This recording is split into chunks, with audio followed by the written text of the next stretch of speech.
ओम शांति।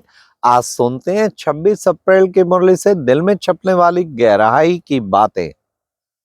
आज की मुरली में बाबा ने कहा कि बच्चे, सबसे मुख्य बात है, अगर पावन बनना है, भाई भाई की दृष्टि का अभ्यास करो। यह है डिफिकल्ट सब्जेक्ट। इसका सारा दिन कोई अभ्यास करे, भाई भाई भाई भाई भाई की दृष्टि का अभ्यास किया ना, तो बहुत महान बन जाए, पवित्रता आती जाएगी, सतो प्रधान बनते जाएंगे। फिर आज बाबा ने कहा कि बच्चे, ब्रह्मांड कहते हैं क्यों? क्योंकि ब्रह्मलोक में आत्माएं अंडे मिसल रहती है। तुम सब आत्माएं अंडे मिसल, पॉइंट ऑफ लाइट। फिर बाबा ने कहा कि बच्चों को ये बेहद का जो बाप मिला है, ये बाप भी है तो टीचर भी है और सतगुरु भी है। तुम्हें बाप, टीचर, सतगुरु तीनों को याद करना है, किसी को भी भूलना नहीं है। आज बाबा ने कहा, देखो बच्चे, शुरू से लेके हंगामे जो होते आए हैं ना, पवित्रता की बात पे असुरों के विघ्न पड़ते आए, कब खत्म होंगे? जब आसुरी दुनिया का विनाश होगा। शुरू शुरू में बच्चे सब आए भागकर बाबा के पास। हाँ, क्यों? वैसे भागना मना है यहाँ पे क्यों छोड़ के आए? बाबा ने कहा क्योंकि मारते थे, बहुत अत्याचार करते थे, सितम बहुत देते थे। पूछो जरा कुमारियों से, माताओं से, कितना उनको मारे सहन करनी पड़ी, सितम सहन करने पड़े। फिर आखिर उन्हें कन्विंस करके चिट्ठी माँ बाप की लिखवा के आते थे कि हम ओम राधे के पास जाती है ज्ञान अमृत पीने। आज तक चिट्ठी का सिस्टम है। जो भी बाबा के घर में सेंटर में आती हैं, बहनें समर्पित हैं या भाई समर्पित हैं, उनके पेरेंट्स का चिट्ठी आज भी सेंटरों में लिखा पड़ा है। माउंट आबू में साहब की फाइल बनी हुई है, समर्पण पत्र कि हम खुशी खुशी छुट्टी देते हैं। उसका अपना भी निश्चय पत्र कि मैं अपनी स्वेच्छा से, ना किसी के बहकाव से, ना किसी इमोशनल होके, स्वेच्छा से मैं अपने जीवन को इधर लगाना चाहती हूँ या लगाना चाहता हूँ। फिर भी ट्रायल पीरियड होता है, फिर उसकी टीचर सर्टिफिकेट देती है 5 साल के बाद, यस ही और she is fit for Baba service. फिर फाइनल उसका समर्पण होता है। ऐसा नहीं है, कायदे अनुसार सारा सिस्टम है। बाबा ने कहा, आज बाबा ने कहा कि बच्चे, ये बेहद का बाप है और बेहद की पढ़ाई पढ़ाता है तुम्हें, और बेहद की बादशाही देता है, और बेहद घर में तुम वापस जाते हो, और तुम्हारा सब आत्माओं का भी आपस में बेहद का रिश्ता है भाई भाई का नाता भी तो बेहद का ही है ना। तो आज बाबा ने बेहद की बात बताई कि बच्चे, तुम्हारी बुद्धि हद से निकल जानी चाहिए, सदा बेहद में घूमती रहनी चाहिए, तो तुम्हें बेहद की बादशाही मिलेगी। आज बाबा ने फिर चार्ट पे अटेंशन खिंचाया। देखो बच्चे, व्यापारी लोग चौपड़ा देखते हैं, कहीं मुनाफा, कितना मुनाफा हुआ, कितना घाटा पड़ा। तुम बच्चों को भी रोज अपना चौपड़ा देखना है। हमने कितना बाप को याद किया, हमने कितनी सर्विस की, रोजाना देखो बच्चे। ये चौपड़ा है ना 4 घंटा सर्विस की, 6 घंटा की, 8 घंटा की, या खाली गया सारा दिन? अपना खाली नहीं जाना चाहिए, अपना तो सेवा में पल पल सफल होना चाहिए ना।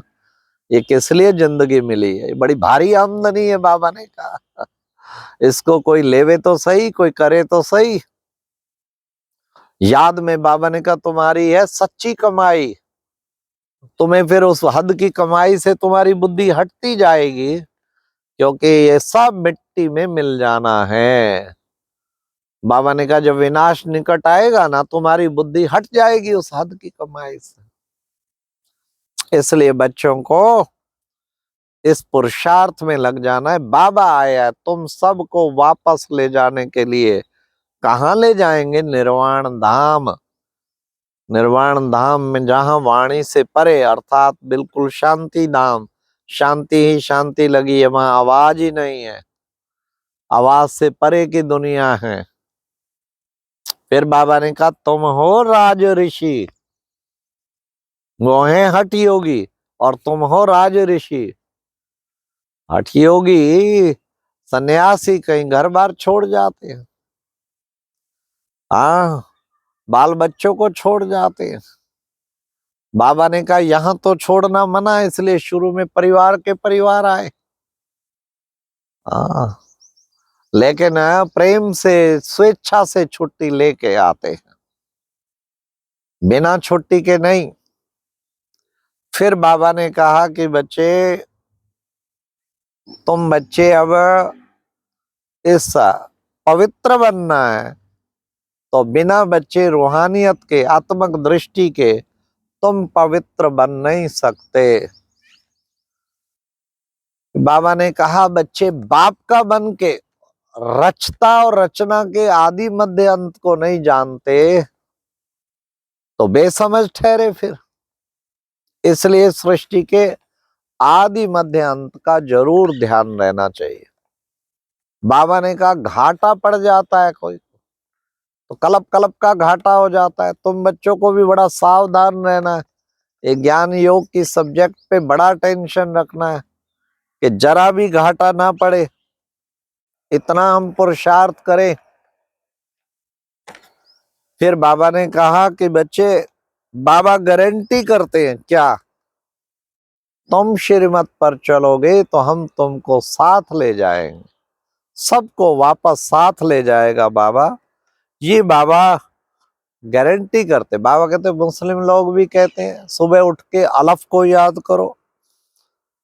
बच्चे सुबह उठ के अगर बाबा को याद करेंगे, इस उपाय से तुम्हारे विक्रम विनाश होंगे और तुम बाप समान बिल्कुल पावन बन जाएंगे। फिर बाबा ने कहा तुम बच्चों को तो बाप के वफादार बनकर रहना है। कहा जाता ना, गज को ग्राह ने पकड़ा। तो इसलिए यहाँ भी कोई बड़े बड़े महारथियों को भी माया आ पकड़ती है, बड़ा सावधान रहना है। गाते नम निर्गुण हारे में कोई गुण नहीं। या फिर बाबा कहा जाता है आप प्यार करो या ठुकराओ, ये दीवाना दर नहीं छोड़ेगा, ये निश्चय, ऐसा निश्चय हो, कुछ भी हो बाबा मैं आपको नहीं छोड़ूंगी आत्मा। फिर बाबा ने कहा कि बच्चे जांच करो हम कहाँ तक ऊंच पद पाएंगे। सतयुग में दास दासियां होते हैं, लेकिन जो राजा खाते हैं वही वो खाते हैं। तो इसलिए बाबा ने कहा फिर भी पढ़ाई में पद तो नंबरवार है। आज की मुरली में बाबा ने वरदान दिया, क्या, सदा हल्के बन, बाप के नैनों में समाने वाले सहज योगी भवा। भारी होगा तो सहज योगी कैसे बनेगा? हल्का, नेचर में भी हल्का चाहिए। हाँ, फील, नेचर में हल्का किसको कहते हैं? जिसको कभी फील ना हो उसको कहते हैं नेचर में भी हल्का। तो सदा हल्के बन, बाप के नैनों में समाने वाले, तुम हो बाबा के नैनों में समाने वाले। फिर बाबा ने कहा सहज योगी भाव, जितना बाबा के नैनों में समाएंगे उतना ही सहज योगी बन जाएंगे। तो हमें सहज योगी बनना है। फिर बाबा ने आज की मुरली में स्लोगन में कहा नेगेटिव सोचने का रास्ता बंद कर दो। क्या करेंगे? नेगेटिव सोचने का रास्ता बंद करो तो सफलता स्वरूप बन जाएंगे। सफलता स्वरूप बनना है, ना नेगेटिव सोचो, ना नेगेटिव देखो, ना नेगेटिव चिंतन करो। तो क्या करो? पॉजिटिव सोचो, पॉजिटिव चिंतन करो और समर्थ चिंतन, बाबा की मुरली का चिंतन महान बना देगा। अच्छा, ओम शांति।